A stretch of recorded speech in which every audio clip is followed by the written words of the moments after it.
Right. అలాగే మూడవ స్థానంలో కూడా రాకేష్ గారు చాలా మందిని మారుస్తూ వస్తున్నారు. 2024 నుంచి 8 మంది దాకా మారుస్తూ వచ్చారు. అంటే ఒక స్టేబుల్ అక్కడ పర్సన్‌ని పెట్టలేనటువంటి పరిస్థితి ఏర్పడింది. మనకు టీమిండియాలో ఏ టీమ్ ఉంది, బి టీమ్ ఉంది. బయట చాలా మంది ప్లేయర్స్ ఉన్నారు. అయినా కూడా రోహిత్ కోహ్లీ పోయిన తర్వాత రిప్లేస్‌మెంట్‌లో ఒక పర్ఫెక్ట్ ప్లేయర్‌ని దించలేకపోవడానికి గల కారణాలేంటంటారు? ట్రై చేస్తున్నారు, దాంట్లో డౌట్ లేదు. కరుణ్ నాయర్‌ని ట్రై చేశారు ఇంగ్లాండ్‌లో. సాయి సుదర్శన్ నెంబర్ 3లో ట్రై చేశారు. వాషింగ్టన్ సుందర్‌ని నెంబర్ 3లో ట్రై చేశారు. అండ్ ఇక్కడ ఇంకోటి కూడా బీసీసీఐ డెఫినెట్గా బాగా ఫోకస్ చేయాలి. మీరు డొమెస్టిక్ క్రికెట్ ఆడండి ఆడండి అని ఇంటర్నేషనల్ ప్లేయర్స్, ఆల్రెడీ ఎస్టాబ్లిష్డ్ ప్లేయర్స్కి చెప్తున్నారు.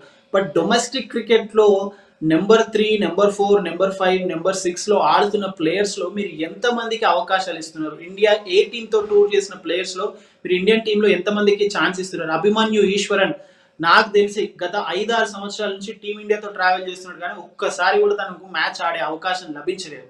మీరు ఒకప్పుడు హిస్టరీ చూస్తే నెంబర్ 3లో ఫిక్స్ అయిపోయాడు ఎవరు, రాహుల్ ద్రావిడ్ వెళ్ళిపోయిన తర్వాత మనం చేతేశ్వర్ పుజారాని చూసాం. నెంబర్ 4లో సచిన్ తర్వాత విరాట్ కోహ్లీని చూసాం. ఆ తర్వాత నెంబర్ 4, 5లో వివిఎస్ లక్ష్మణ్ని చూసాం. అదే ప్లేస్లో అజింక్య రహానేని చూసాం. మనం కంపేర్ చేస్తున్నాం.